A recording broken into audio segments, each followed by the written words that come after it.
All right. Okay. And thank you so much to our CUSD families for being with us tonight. This is Futureology's final webinar of the school year. So we are so happy to be with you today to talk about a really important topic. Tonight, we will be discussing stress management and college admissions. This was a highly recommended topic to us by our advisory council, who's a group of community partners that come together and advise the Futureology team on how to better serve our students in the area of college and career. And stress management and college admissions was a hot topic at the last advisory meeting. So we went ahead and honored their recommendation, and we are doing this webinar to address some of the needs that our community was finding was especially important for our students. So some housekeeping items before we get started. Please use the Q&A if you do have questions. You might notice that the chat is turned off. We do that because if you do have questions, it's easier for us to field your questions in the Q&A feature as opposed to looking at it in the chat. So if you do have a question, feel free to use the Q&A feature to submit your question, and somebody on the team will be able to answer on the spot or at the end when we wrap up, okay? But do keep in mind that we'll probably end up answering some of your questions as we move along as well. Secondly, this webinar is being recorded. So all of our webinars are recorded and then posted on our YouTube channel, and all registered attendees will be receiving a link to the recording essentially immediately after the meeting ends, probably about maybe about an hour after the meeting ends. You'll get a notification that you can watch the recording. So you'll be able to watch that after today. A little bit about us. A lot of you might be familiar with us already, but my name is Bing Nguyen, and I'm joined here today by my colleague Laura Jasso, who is the College and Career Counselor at San Clemente High School, and we also have a guest speaker that we'll be introducing in a moment. But I'm Bing Nguyen. I'm the College and Career Counselor at Elise Niguel High School, and I am part of the CUSD Futurology team. We are a group of college and career counselors that provide college and career programming for the entire district. We are credentialed school counselors. We are experts in college admissions, and we are very data-driven. So everything that we do is based on the needs of the student population in Capistrano Unified School District. So everything we do is based on data. We provide webinars, workshops, after-school events, during school events, one-on-one appointments, workshops, classroom lessons. We collaborate with your counselors on the high school campuses to ensure that all students in Capistrano Unified are getting quality college and career programming. With that, I would love to introduce our guest speaker for today, Sophie Sandoval. Sophie, you could just take a moment to introduce yourself to our families. I'd greatly appreciate it. Thank you. Hi, everyone. Thanks for being here tonight. My name is Sophie Sandoval. I'm a licensed clinical social worker and the clinical director for Wellness and Prevention Center. We are a local nonprofit that provides mental health services on 10 campuses in the Capistrano Unified School District, as well as running a youth drop-in center in San Juan Capistrano called Alcove. So we serve ages 12 to 25, providing mild to moderate mental health services, really focusing on prevention and early intervention with mental health challenges, and just providing support to our young people. Thanks for having me tonight. Thank you so much, Sophie. We're so glad to have an expert with us in the room to speak to the mental health challenges that our students are facing as it pertains to college admissions, and you'll be hearing more from Sophie in the latter half of tonight's webinar. So this is what we have in store for you tonight. So this is the agenda. As promised in all of the communications to you about this webinar, we are going to talk about college admissions trends and the culture of college admissions, right? And how that drives pressure among our students and families. We'll talk about how we can reframe some of the narratives that are occurring, right, among young people and their families as well. And then Sophie's going to dive into developmental considerations as you're working with your teen, or if you are a student, you know, some things to be aware of that you're going through currently, challenges of this whole process, warning signs, how to manage that stress, and then importantly, the caregiver's role, right? What can you do as a caregiver in the life of your student to support them through this process? With that, let's go ahead and get started and talk about college admissions. Before we dive into the nitty-gritty of it all, it's important for you to understand from a bird's eye view what the state of college admissions looks like nationwide. So this is national data for the National Student Clearinghouse. It's a nonprofit that gathers educational data nationwide.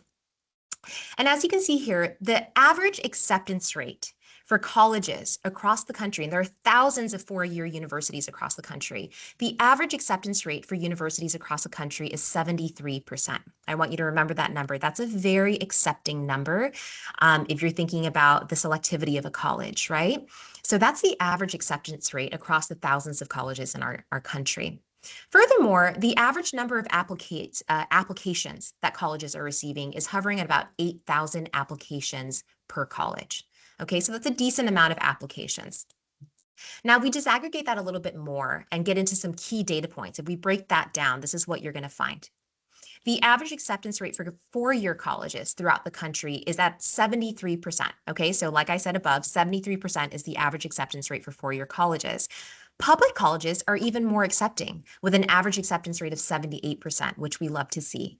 Private colleges, while a little bit lower, are still quite accepting at 70% acceptance. Okay. The number of colleges with an acceptance rate of over 71% is over 1,000. So in this country, there are over 1,000 colleges that accept over 70% of students who apply.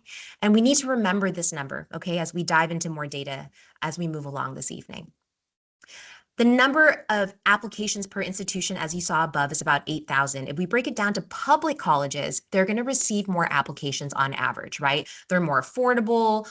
They're more easily accessible to most students living in their state. So the average number is 14,000 applications per public institution. So an example of that would be like Cal State's UCs, they're public institutions, right? Washington State, Oregon State, public institutions. And then the average number of applications for private schools is just under 5,000 applications per year. So great data, love to know the average acceptance rate and the average number of applications. So let's break that down even more. So what I have here listed in front of you are some of the most popular schools among our students. If I meet with any student randomly on any given day and I ask them where they want to apply, I assure you that at least one of these schools is going to be on their college list, okay? And so we see here popular schools in our districts, popular schools as in schools that students really love and want to apply to. UCLA, UCSD, San Diego State, Cal Poly, and Yale, right? What do we see here that's the problem? The average acceptance rate of these schools is far below that national average of 73%. We're talking 10% for UCLA, right? 25% for UCSD, 37% for San Diego State. Furthermore, if you look to the right, how many applications are these institutions receiving? Okay, it's not 8,000. It's not the national average. No, UCLA, this was last year's number, so it's going to be higher this year. But last year, UCLA received 145,000 applications. So when you're wondering why your student can't get into a UCLA or why you as a student can't get in, it is not your fault, okay? It is their amazing marketing and just the sheer popularity of the institution that's making it so difficult for students to get into some of these schools. So I just wanted to share this with you to give you some context for you to understand that the world of colleges is not as small as you think it is, right? It's so vast. And to further illustrate that, this is a map of all the colleges in the country. We have over 2,600 four-year degree granting institutions in this country. They're represented here on this map. We don't see Alaska and Hawaii, but there are definitely great institutions in those states as well. So they're all over the map. And this is phenomenal, right? You have options. If you are a student in here listening to this, I want you to understand that life is more than trying to get into UCLA. While it is a great school, you have to understand that you have a lot of options. Now, the problem is that this list that you see, this image that you see, is where all of the schools are located that have an acceptance rate of less than 40%. Okay, highly selective schools. Very selective schools. Unfortunately, right now, many students are hyper-focused on these schools, right? They're so myopic in their thinking, right? Because this is not your fault. This is not any student's fault. This is our culture, right? That presses these colleges on these students. But we happen to be obsessed with these schools that accept hardly anybody when there are these many schools that are going to be happy to accept you for the most part, right? So I want you to keep those images in your mind. Now, moving on from national data to Capistrano Unified District data, okay? This is district data from the National Student Clearinghouse. So what you should know about our district is that we are a college-going district. 76% of our students are enrolling in a post-secondary institution after they graduate, and this is for the class of 2025. That's a great number. That's higher than the national average. Back in 2022, about 60, I want to say 62% of high school students were moving on to post-secondary education immediately after high school. So we're doing great, far higher than the national average. Some key data points is that a lot of our students are going off to public schools. 65% are going off to public institutions, 10% to private institutions. About 40% are going off to 4 years, and 36% are going to community colleges and 2-year colleges. 58 are staying in state, and then 18% are going out of state. So we have a nice little spread there. But as you can see, many of our students are staying in state, many are staying in public institutions, and many are going to 2-year and 4-year institutions. Now, this is the top 20 colleges for the class of 2025. And I'm sharing this with you for a very specific reason. One, everybody always wants to know this data.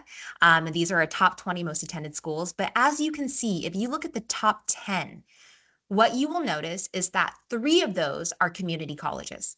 So when we say we are a college going district, I want you to understand that we mean all colleges. We don't mean just 4-year institutions, and we say that proudly with our full chest, okay? So when we say that we are a college going district, you have to understand that we proudly represent a very diverse group of students who go off to community colleges for various reasons, which we'll talk about later.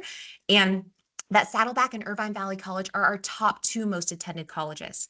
Now, you will see here UC Berkeley on this list. You'll see here UC Irvine. But I want you to understand that those numbers are 2 digits versus the numbers going off to Saddleback and Irvine Valley, which are in the 3 digits minimally, actually much higher than that, right?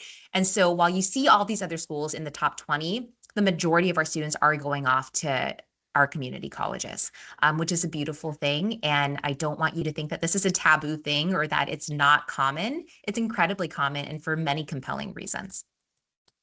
So let's talk a little bit about the culture of college admissions and what's problematic about it, right?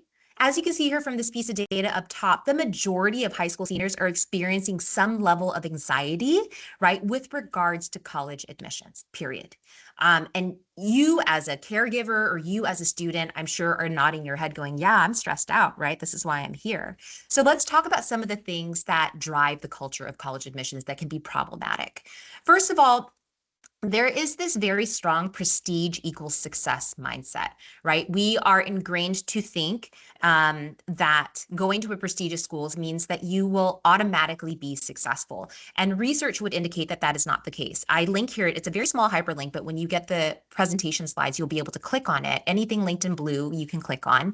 I link here to an executive summary out of the Stanford Graduate School of Education. And they did some research, and what they found was that how selective a school is does not determine how satisfied and successful and happy a student is when they graduate from college. And in fact, the number one determinant of whether a student is happy and successful following college is how much they were able to take advantage of what was offered to them when they were in college. So it's not where they went, it's what they did there. And I assure you that at any college across the country, any of those many, many dots that I showed you on that map earlier, there are going to be opportunities for your students to take advantage of at any campus. And if they take advantage of those opportunities, they're going to have a good outcome, right? So that's something that we have to be aware of, is that we do tend to slip into this prestige equals success mindset, which is false. Secondly, there's this increasing selectivity and application volume dilemma. Like you saw with the UCLA applications earlier, we have over 100,000 students applying to a school, making it hyper selective. And so the impression that we're getting is that, oh my gosh, everybody's applying. It's so hard to get into schools. I'm never going to get into a school. But that's because of those very popular name brand schools that are getting more and more applications and becoming more and more selective, right? But we fail to, again, remember that there are thousands of other colleges out there that are waiting with open arms, that have excellent programs that could be a perfect fit for you.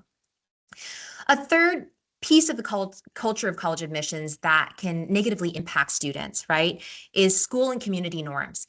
And, we as a team, right, Futurology, we have webinars on college admissions and how to put your best foot forward. And so in certain ways, we do kind of feed into that culture a little bit, right?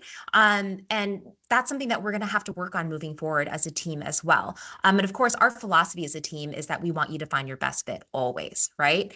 But there is definitely these norms that are established across our school campuses. When we hear, oh, CUSD is a college going district, 76% of our students are going to college, you're thinking 4-year. But again, it's not always 4-year, right? But students might feel this need to match the achievements of their peers. Conversations are always around rankings, GPAs, college lists. And this is why we got rid of rankings a while ago. That was students' request that we did that because it was impacting their mental health, right? And then finally, social media and its amplification of outcomes. We're seeing students on TikToks revealing their outcomes, students showing off where they're going to school, and it's putting a lot of expectations on students, and it's a really unfair an unfair thing, right? For students to see all of these students posting on social media and for them to compare themselves to people, it's incredibly unrealistic, but it does cause a lot of pressure for our students. So these are things that you should be aware of as you're kind of thinking about, well, why do I feel this way? And it's partly because the culture around you is creating this environment, but that doesn't mean that it's right? Or that it is true. So moving on, Laura's going to talk a little bit about where this pressure is coming from. Okay, so let's talk about where that pressure is coming from, right? So our students often, this pressure that they have is self-induced, right? So they're feeling this immense anxiety about, what if I'm not choosing the right career? What if I'm not getting into the right path for me? And also a lot of pressure of feeling like, am I going to make my family or my community proud, right? So if I don't get in, am I going to be viewed as, like I failed, right? So a lot of this is them feeling that way and not necessarily everyone else feeling that way around them. So it's important to know that about our students so that we can help them kind of navigate that. And first generation students will also kind of have an added layer of feeling like that guilt that maybe your family or even your siblings don't have the same opportunities that you have, right? So again, any links that you see, you can look into a little bit more about those stats, but it's really hard for them to kind of see themselves go above and beyond that, right?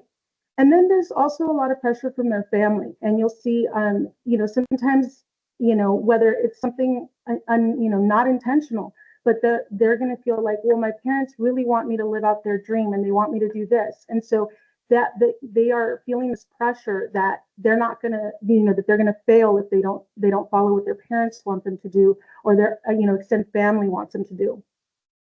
And then also there's a lot of comparison to siblings and other family members, right? We have a lot of students that come in and we have these conversations, these really honest conversations about how they feel.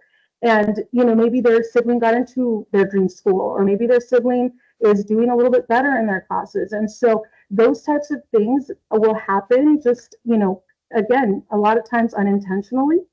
And caretakers also maybe wanting you to pursue a more lucrative career. So you'll have a student that comes in here and says, this is my dream, I've always wanted to do this, but my family doesn't think I'll make enough money. And so maybe I'm going into the wrong thing, right? So that just added pressure to them while they're trying to navigate where they're going to go next. And so again, with first gen students, we also see them feeling very conflicted about leaving their family behind, right? So I don't know how I feel about going away to college, or I got into a good college, but my sibling didn't get into a good college, or something like that, right? So we'll see that. We see pressure to be the first in the family to complete college also. So you hear a lot of our students that talk about that. I'm going to be the first one. I'm responsible for how my community is going to feel about my family, or about, just where I'm from, right? And then lastly, it's also their peer pressure, right? They compare themselves to their friends. So they're going to hear, just like Bea was mentioning, they're going to hear about their best, test scores and their college list and all the colleges they applied to. And, comparing their stats is a very, very common thing we see, or even just like, I'm taking more AP courses this year than you are. And so this kind of compare game really, really hurts our students as they're, going through their college process. Again, with social media, you're not going to see a lot of students post, all the schools they didn't get into. They're going to post all the schools they got into. So, they look at this and they think, oh man, they got into that school and I didn't even get into the top 3 that I have, what I wanted, right? Or also the pressure to apply to a lot of the same schools, top schools, right? So a lot of our students will come in with reach heavy college lists, right? And they're like, well, my friends are all applying to this, without really taking note of, if it matches their profile, right? So conversations also are very much centered at our schools around where students are applying. And so that really causes them a lot of stress and anxiety sometimes. And for first-time students, you'll see a lot of them also comparing themselves to more well-resourced peers, right? So they feel what we call that imposter syndrome. Do I belong here? Am I in the right space? I don't know if I deserve to be here. Those types of thoughts can really be overwhelming for our students. And then that can lead to that social isolation and just that lack of relativity among their peers, feeling like they don't belong, right? So all of these combined can really kind of make this time for them not as like it should be, right? That it should be fun and exciting to kind of decide where their next step is. So how do we reframe that? How do we change that for our students? So a lot of the times we talk about this with our kids. They'll say, if I don't get into my dream school, that's it. It was all for nothing. I did all this hard work and I failed, right? But it's important that we talk to them about all that hard work absolutely still matters, okay? And it's growth for them. All the habits that they formed while in high school will carry them no matter where they go, whether it's a community college or a four-year college straight away. It's going to follow them and it's going to prepare them for the next phase of their life, right? And again, everyone at school will judge me for not getting into such and such school. We hear that all the time also. And it's so important. We have these conversations all the time. You have to focus on your own path. The moment graduation hits, you don't know. Somebody could be saying they're going to Yale for sure, they're going to UCLA for sure, and they may not be doing that, and a lot of students will come back and kind of note that, right? But these are things that they don't feel because they're in the moment, right? So we really have to remind them that this moment doesn't define them. And then also, we hear a lot of these feelings of my family's going to be disappointed in me, right? If I don't get into this school, then I'm going to feel like a failure.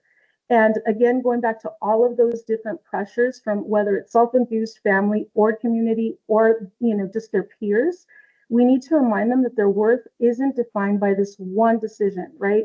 We need to have those honest conversations that success is going to look very different to everyone, and your pathway is going to be very different also. Not everyone goes straight away, and that is okay. And many of them will end up in grad school, right? So we need to talk about that. What is your long-term goal? And if that is your long-term goal, trust me, saving 2 years is not only going to be helpful to you, but your family as well, right? And then lastly, we'll hear from time to time, I'm never going to achieve my goals now because I haven't gotten into whatever school, right? And this is the opportunity where we can reframe that and talk to them about how many paths there are to get to their final destination, right? So college is the first step of many that continue, after that. So it's just important for us to be able to talk to our students so that they can really believe that and not just say it, right? So we're going to talk a little bit more about what if they don't get into those dream schools. Yeah, I think that final piece is such a big point, Laura, is that college is not the end game.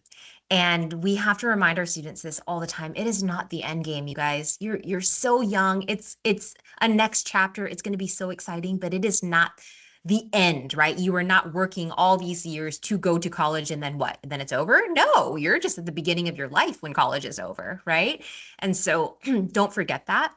But what if you don't get into your dream college right out of high school? What if, right? So there's a lot of what ifs and a lot of like, oh my gosh, like, what if this doesn't happen? That's perfectly okay, right? That's okay. There's so many other ways to get to where you want to go if you have a dream school, right? If you are very focused on prestige and for some reason you just are dying to go to UCLA or Yale or wherever it is, and you're like, I'm going to get there one way or another, there are pathways for you to get to that school. Okay. We just had a webinar a couple months ago that you should revisit and watch called, it was the Alumni Insights webinar. And in that webinar, we had an amazing student who spoke from San Juan Hills High School, who is now done with UCLA applying to law school. And he was a transfer student from Saddleback and had a phenomenal experience there that really set him up to succeed at UCLA, and hopefully will prepare him for law school as well. So it's a great option. Remember that qualified students get denied every year. If you don't get into your dream school, you have to understand that not all qualified students will be accepted to those highly selective institutions.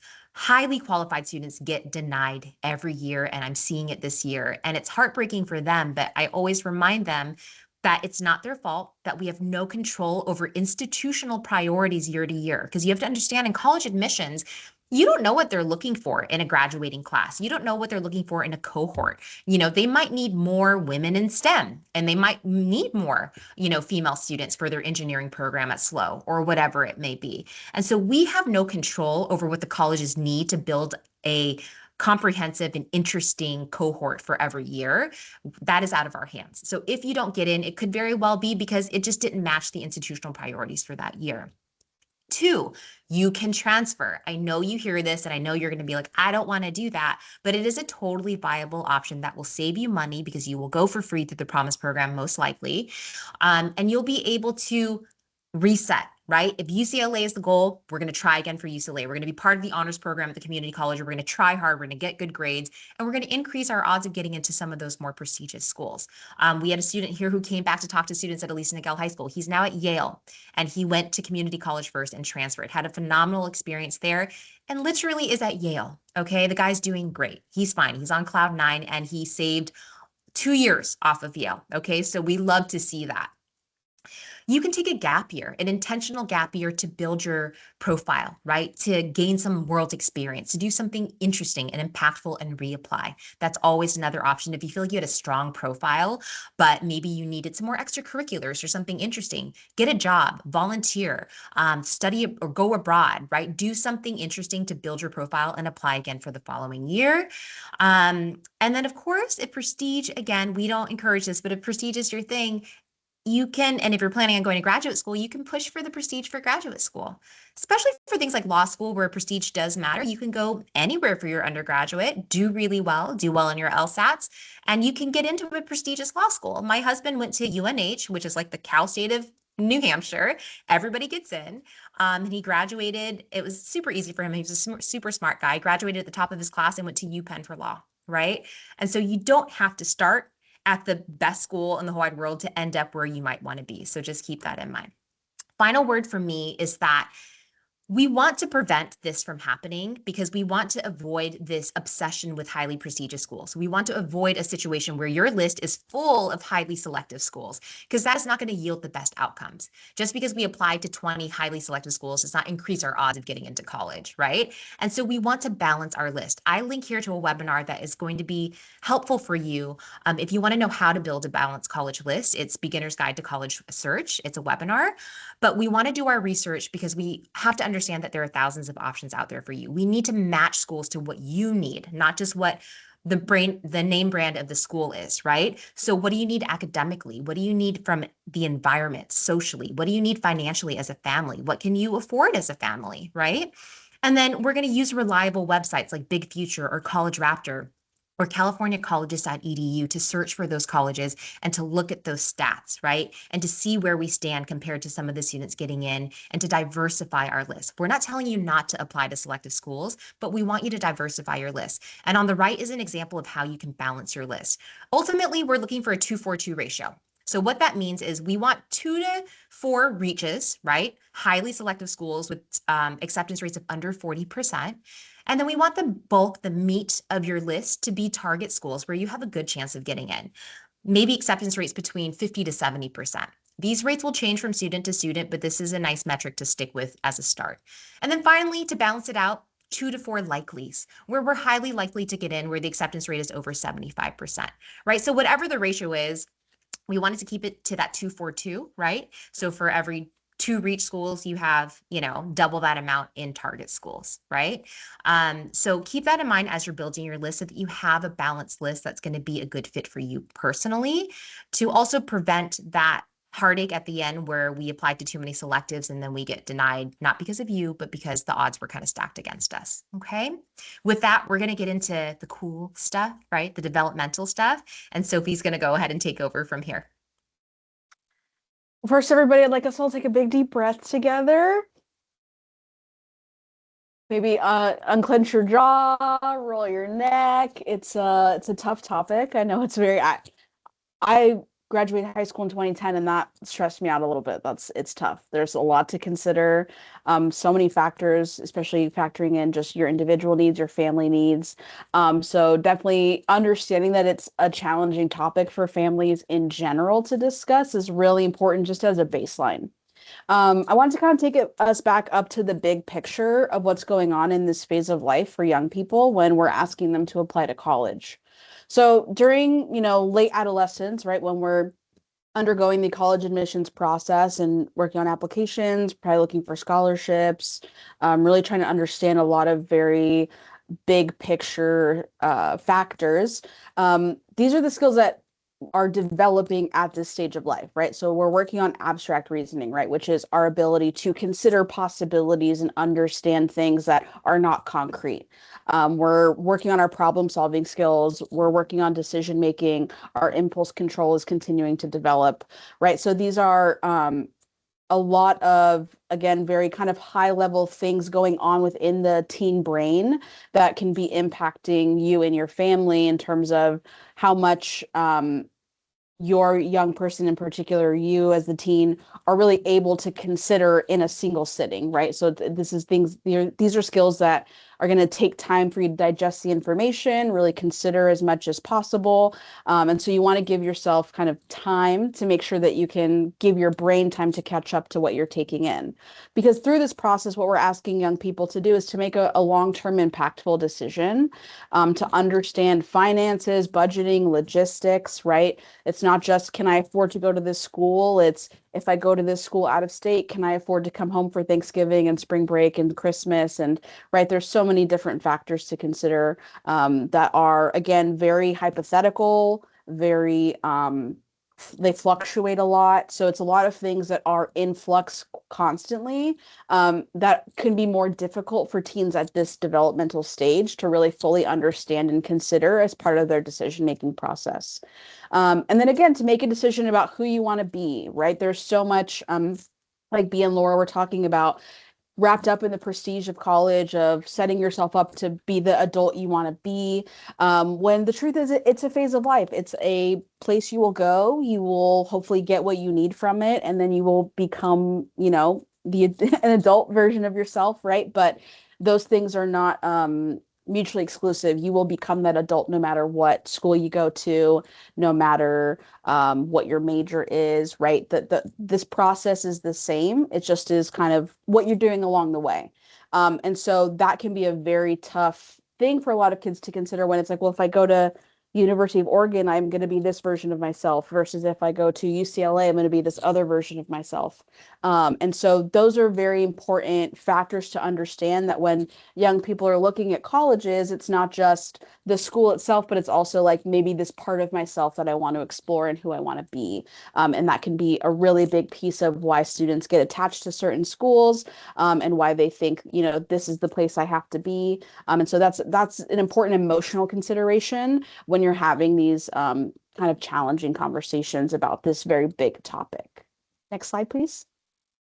And so again, right, there's challenges that are more systemic, that Began and Laura touched on. There's also more of the personal challenges, right? So while a personal challenge might be that the process can be so tied to self-worth, and there's a lot of comparison between yourself and your peers, there's also just the systemic truth that the admissions process is imperfect and constantly evolving. So again, like B and Laura spoke to, it's such a ever-changing landscape that, from one year to the next could be completely different. And so, as they said, that is not an individual's fault. That's not your fault as a young person. That's not a parent's fault as a caregiver. It's just the nature of the beast. And so that's something that you want to, again, remember you're factoring into your conversations around this, right? That we can try, we can give it our best shot, and it still might not work out. It can cause a lot of stress within families because, again, a lot of the conversation or topics I mentioned before, right? Logistics, budgeting, finances, just the day-to-day of it all, can cause a lot of stress. It can make it really hard for each individual family member to be able to stay regulated enough to have like a productive conversation about it. So a lot of families can kind of have shutdowns around the topic because it just naturally induces a lot of stress. And then again, there's just so many factors to consider at every stage of the process that it can be overwhelming for people. I mean, again, because it's a system that where there are no guarantees, you can give it your best shot and leave it all on the field and still not get the win. It adds to the stress because it's like I could be doing all of this and not get the outcome that I want. And so that's why it's so important to be having an honest conversation around what this really looks like, and that, we might have outcomes that we hope for, but also knowing that whatever the outcome, it's okay. And everything in this situation is figure outable, for lack of a better term. And then again, like really acknowledging the fact that you are likely to encounter disappointment in some capacity. If it's not in the actual admission, it can be in financial aid packages and scholarship results. It could be in, they didn't have the right color sweater when you went for your tour. There's going to be something probably that doesn't line up perfectly how you want it to, and that's okay. That's going to be true for everybody who's undergoing this process. And so it's really important to, again, just have open, honest conversations around what these challenges really look like for you and your family, and what y'all can do together to try and mitigate some of these stresses. Next slide. So there's, two main types of stress when we're talking about kind of positive stress versus what here we can see as toxic stress, right? So eustress is what we would call the positive stress. So it's short term, it's typically very motivating. It's something that keeps you able to kind of use your executive functioning skills to do research, keep deadlines, get stuff done, feel productive, and it feels exciting, right? It's something that, oh, this is stressful, but it's like, I want to do it. Versus when we get into distress, that's when we get bogged down by anxiety and concern. It can be short or long term, depending on what these stressors are. So again, with this one, like with college admissions, you're really looking at it in phases, right? So there's the phase of the actual admissions process when you're doing the applications, getting your letters of rec, getting all of your ducks in a row. Then there's kind of that middle phase of just like the waiting game. And then when the admissions, the letters start rolling in, right? So it's a knowing that it will come in kind of those main three phases is also important to acknowledge. So this can look different. So you might be really motivated in the fall when you're doing your applications. You might feel some uneasiness, but most of all, like you're okay because you're just waiting to hear back. And then sometimes distress can really pop up when we start getting the letters if we're not getting answers that we want to be getting. And so again, it's important to know that there is positive stress. I think that's an important thing. We always, I think, correlate it with something negative, but the truth is it's something that helps motivate us as human beings. And so that's just really important to acknowledge that it's okay to be stressed about it because it means you care, but we don't want to be stressed to the point of not feeling good and feeling like something is bad is happening on the back end. So again, toxic stress is when we're looking at a prolonged activation of stress response. And so it can really be much harder to manage those symptoms of stress in that moment when you're feeling toxic stress versus when it's positive and tolerable. A lot of your typical coping skills are going to still be working for you versus when it's toxic, and it's going to be much tougher for you to kind of get yourself back to your baseline. So I think this is really important. Eustress and distress, obviously not the most important words for everybody to take away, but I think just knowing that there's positive and toxic stress and wanting to be somewhere in the middle probably during this process is the most realistic goal you can have, and just doing your best to mitigate the challenging aspects of the process as much as possible is really important. And then when we are experiencing, sorry, B faked you out there. When we are experiencing distress, so toxic stress, or even kind of the lower end of the tolerable stress, some symptoms you might be looking out for would be kind of disrupted sleep, disrupted appetite, shallow, like difficulty, like maybe you're breathing, again, it could be you have a moment of really acute stress and you're like, I can't catch a deep breath. Your heart rate goes up. A lot of times, especially with teenagers, something that can be hard to discern is like stress obviously can make us agitated. And so it really is up to you and your individual knowledge of yourself or your young person, if you're a caregiver, to really understand like how they process stress and to try and stay as attuned as possible to know like, are they being grumpy because they're really stressed, or is this just kind of like they're just kind of being a person right now. So it can be hard to navigate for a lot of families, but when in doubt, just ask. It's always important, again, to keep an open dialogue of, hey, are you doing okay? You seem kind of stressed. Is there anything I can help take off your plate? Is there something I can help you talk through? And also looking out for like stomach aches, headaches, other aches and pains, and difficulty concentrating can be one as well that comes up with tolerable and toxic stress when they're more prolonged. Now I'm ready, B. Thank you. So managing college admission stress. So this is for our teens in the room with us. So again, this is a process, right? It's not just like a one and done thing. So just understanding like that it's going to be kind of a tough period for you through, again, the admissions process, the waiting game, and then getting the answers, good or bad. And so something that's really important is self-care. And I don't really mean it in the Instagram self-care way.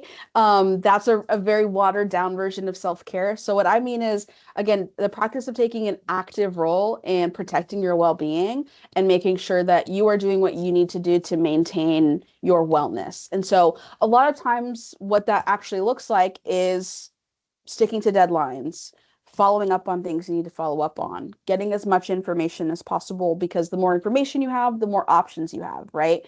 And so sometimes people, when we talk about self-care, a lot of people go to like take a bath or light a candle, or read a book, which are all great things and important to incorporate, absolutely. But I also don't want to take away from the fact that sometimes the best thing you can do for yourself is just take care of the thing you need to take care of. For me as an adult, that looks like, if I don't want to pay my car insurance bill, I have to pay it anyway. And I'm going to be more anxious if I ignore it and put it off until the due date than if I just pay it when I remember to pay it.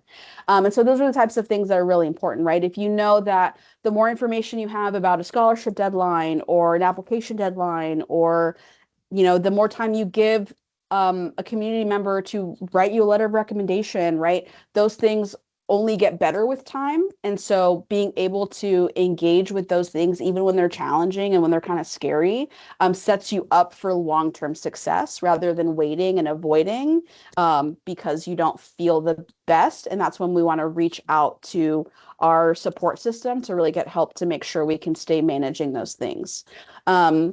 So again, remembering that the process is stressful for everyone, no matter how easy somebody might be making it seem. That's just not really how it works. It's a very challenging phase of life. So even if someone's like, hey, I'm chilling, man, I got my applications, like I'm good, there's going to be some stress involved because it's a challenging process. No one just knows how to do it. And so just trying to remember that, again, as easy as it may seem, it's always easy to compare ourselves, but you can only run your race. And so remembering that you need to do what you can do for yourself, and you can't really worry about what other people are doing, because at the end of the day, they're not going to go to college for you. They're not going to, do the scholarship applications for you. That's your thing. So just always trying to check back in with yourself. And then really, of course, the most important piece, your worth as a person has nothing to do with college, has nothing to do with whatever you do after high school, right? You are who you are, you're working, you're growing, you're developing, and there's tons of change awaiting for you as you grow into a wonderful adult. And that, college will be something wonderful, to be a great experience if that's what you choose to do. But it's certainly not the thing that will define your life. And so just really important to remember that in the moment, it's really big and important. And we've all felt that, absolutely. And it's really important to remember that there is other things in your life that make you wonderful and valuable and someone that's loved and cared for. And that, those are all the things that add up to your worth, not what college you go to. Next speak. So tools for managing stress. So I wanted to make sure that you could leave with something to help you kind of try and manage the stress and keep in mind as you move through kind of your last year of high school, which is a very exciting time. But so something we talk about is considering your modes. So this is from Dr. Raquel Martin. She's got a wonderful TikTok and Instagram, so I would really recommend it. She's got some great tips, but she talks about modes. So when we think about coping skills, we want to have various modes that we can be in as a person to try and mitigate, again, whatever challenges or stress we're experiencing. So M is going to be for mindfulness, right? So again, your classic meditation, that can be include like religious practices like prayer, going for a walk, yoga, whatever that looks like for you. Opposite action, which is if your instinct is to just like go lay in bed and rot for the evening, but you know that that's really not the thing that helps you feel better. You want to get your butt up and go out and do something, whether that's, jamming out in your room, whether that's going for a walk, going for a run, hitting the gym, just not being in your room, laying on the couch instead, but doing the opposite of what kind of that initial instinct is, because sometimes that instinct is from a place of the thing that we're comfortable doing and not necessarily the thing that is best for us. So opposite action is to try and kind of shake our system up and give us something different to do, that's not just relying on kind of what's the easy thing to do. Affect identification. So this is going to be journaling, really anything you do to sit with your feelings and address them and acknowledge them and really try and process what it is that you've got going on internally. Distractors. So again, this is like a nice scroll on Instagram or TikTok. This is going to be listening to music, making a playlist, doing anything you love doing, collaging, making a mood board, making bracelets, really anything that kind of keeps your mind occupied. And because it is sometimes important to take a break from what we're feeling and what we're going through to just kind of like be a person. And then support systems, of course, again, your trusted adults, this is your friends, this is um, you know, whoever it is that you talk to when you need to talk, that's what we want to do, right? We want to make sure we rely on those systems, especially in times like this where, again, we can really get in our heads and think like, I'm the only one who's stressed about this, or I'm the only one having this hard of a time. That's usually not true. And so being able to talk to the people who care about you and giving them the chance to support you is really meaningful and important. And so I'd really encourage everybody to just consider that and remember that because it's really important. Something else too is, a breathing exercise that I'll leave you all with. That's very simple. You can have it with you wherever you go, which is nice. So if you would, please so you're gonna take your thumb and your pointer finger and connect them, and then take a deep breath. And if you notice that breath is up here in our chest, right? So that breath is going to be a bit more activating, a bit more just kind of keep us up in the chest area and just kind of like bring us back into our body. Now we're going to do your thumb and your middle finger. Deep breath. Now, if you notice that breath went a little bit deeper into your ribs, right? So that's a good calming breath. So we're getting a full deep breath into our lungs, which again is the best thing for our system to help us regulate. So just a good deep breath helps kind of keep everything moving and again brings you back into your body if you're stressed out. Thumb and ring finger. Again, even that a little bit deeper into the belly. Again, just a full deep breath. So those two are going to be really good for calming you down if you're feeling kind of an acute moment of stress. And those will be really good to help bring you back into your body and take a second. And then lastly, we'll do our thumb and our pinky. So that sends the breath all the way down. And so that can be really good for if you're feeling your emotions in your stomach and you're feeling kind of stuck. It can be a good thing to just kind of clear out that whole lower belly area. And so that's just kind of a quick, easy tip for you. And I like doing them on rotation. I think it feels nice to kind of work your way up and down and back again. But whichever finger feels best for you, go for it. Next. How caregivers can help. So, the challenging part I've found when working with families is adolescence is hard. It's a challenging time as a caregiver because you're learning to walk alongside your young person rather than lead them fully. And so that can be a challenging time or challenging thing, especially during this college admissions process, because there's so much that is just like new and unknown that we're trying to help guide somebody. And if we don't even know the answer, then it's even harder to try and support somebody through that. But just doing your best to be there, reminding your teen of their ability to manage difficult things. I think a lot of times as caregivers, because we love the kids in our lives so much, we just want to fix it. We want to jump in and let me find the answer, then I'll tell you. But getting ready for college is really about, again, reminding them like, you can handle stuff. You've got this. You've gotten yourself this far. Like, we can do this. And so providing just a calm, regulated guidepost of just someone they can check back in with to be like, I'm having a really hard time understanding this form. Okay, let's just take a breath. Let's sit together and then we can read through it and you can talk to me about where you're getting confused and maybe we can figure it out together. Right. So remembering that whenever you're doing processes like this with a young person, and it's their first time engaging with these kinds of bigger systems, these bigger concepts, it's really important to give them the opportunity to think through it and figure it out, because that's how we cultivate that abstract thinking, those problem solving skills, that impulse control. When we give them time and we don't jump to fix, that's what allows them to build those skills that are critical to positive and productive human development. Listening again, so not offering solutions, not jumping in and fixing. Again, the best thing as caregivers that we can do is provide a calm, regulated guidepost so that the young person can come to us and check in when they need reassurance that it's okay. And then when they leave, then you can freak out. But when they're there, you want to be as regulated as possible and just let them be dysregulated, and you can be regulated for them. And then when they go, then we can process on the back end. But that's for that, they need you to be able to be someone they can come to be calmed. um Asking what they need and following through. So, really saying like, hey, do you need me to, how can I help you in this process? If it's like, I just want you, like, if I have a question, I want to come ask it, I don't want you to like do anything for me with this. Okay, as hard as it might be. So yeah, I think it's just an important in any relationship, right? When someone's giving you a need, doing your best to make sure you meet that as well as you can.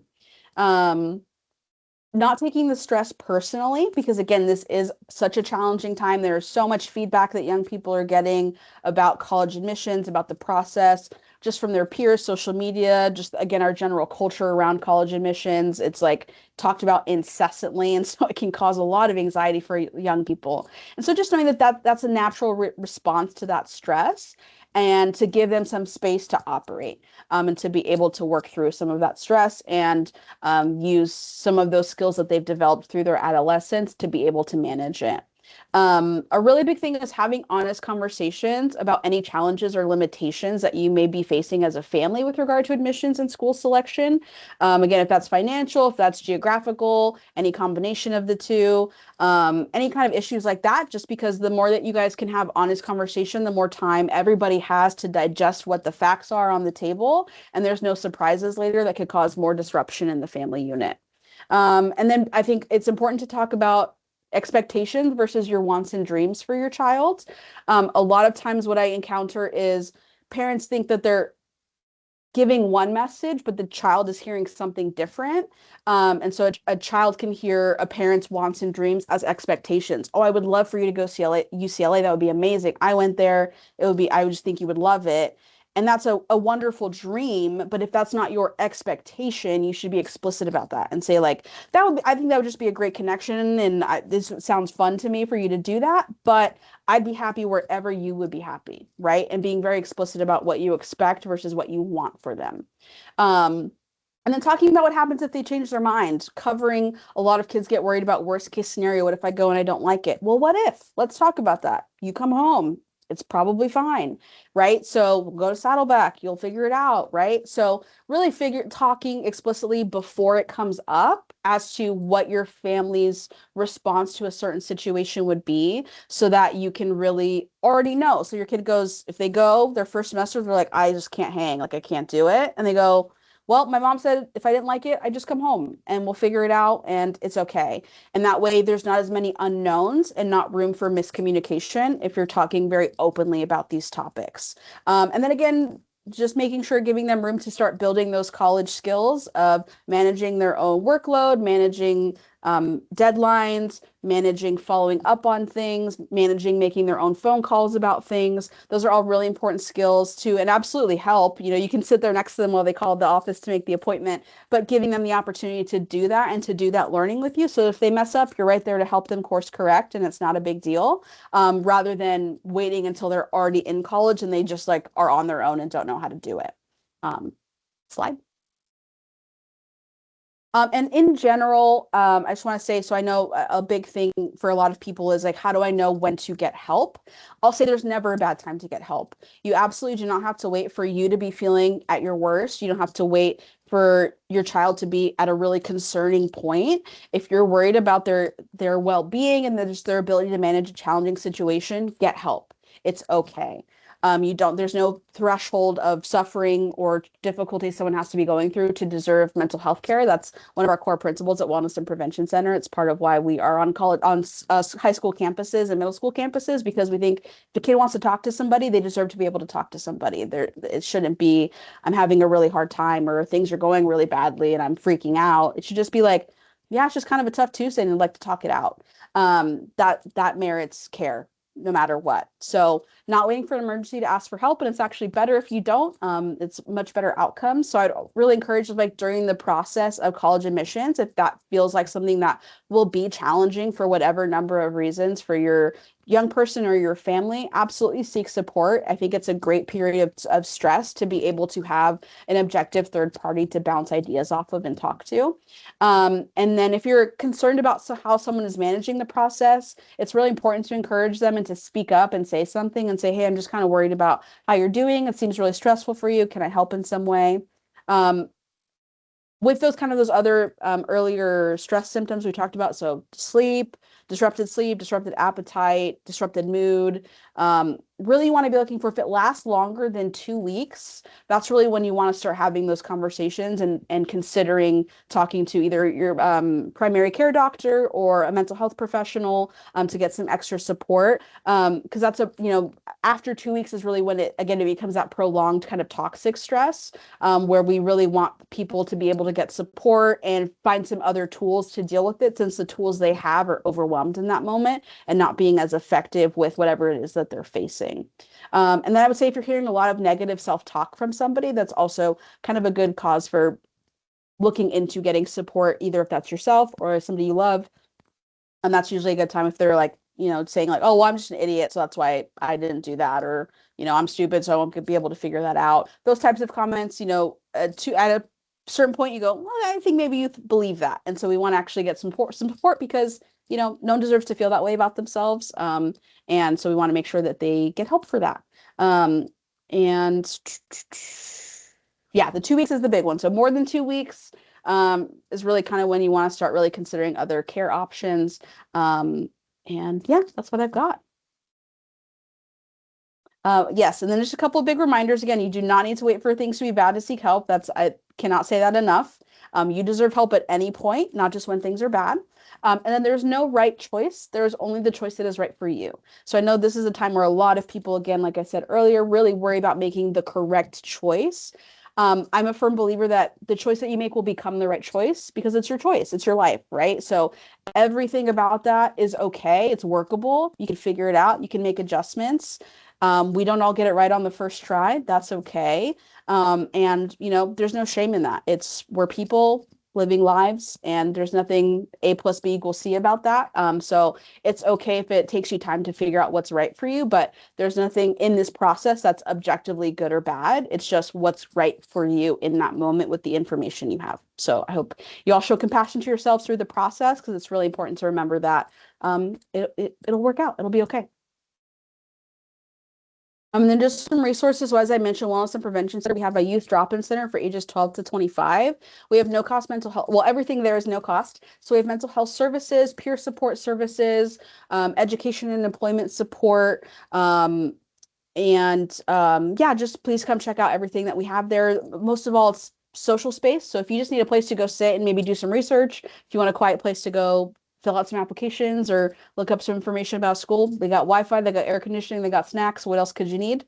And then in General Wellness and Prevention Center, we are on 10 campuses total. We're on 4 high school campuses. And so in the fall, if you need help, we are at San Clemente High School, Lisa Niguel, San Juan Hills, and Capo Valley High School. And you can always call us or give us an email. For caregivers, Because I Love You is a parent support group. They run at our office actually in San Juan Capistrano. And it's just a wonderful space for parents of children of any age. If you just feel like you can use some support as a caregiver as well, because it's a challenging role and during a challenging time in life, of course. And so please feel free to get yourself support too, because you also deserve it as a caregiver. There's also the Capistrano Unified School District Family Resource Center. Sonia Moser is wonderful. She stays plugged into all kinds of resources in the area that are available to families. And so she's a great resource if you just aren't really sure what you need, but you want to talk to somebody and figure it out. She's a great resource as well. All right, Sophie, thank you so much. That was that was like therapeutic for me to sit through. So I really appreciate it. Yeah, my Thank pleasure. you. Yeah, thank you to our families. Thank you to Laura for being here. We have maybe a minute if anybody has a last minute question they want to add into the Q&A. We're happy to field maybe one or two questions, but we also want to honor your time because it is 6:30 on the dot, right as I say that. And we want to honor your time as well this Wednesday evening. So if you have any questions, you're welcome to put them in the Q&A and we'll field a couple. And if not, then you're welcome to log off, and we'll be sending a copy of the slides with linkable resources and a recording of tonight's presentation for you to view later as well. But thank you so much for joining us. We hope that you got some important and usable information out of it. I certainly did. And yeah, have a wonderful rest of the year. I hope it all goes great for all of you and for my graduates this year. We wish you the best of luck, and we're here to support you as the year wraps up. Thank you, everybody.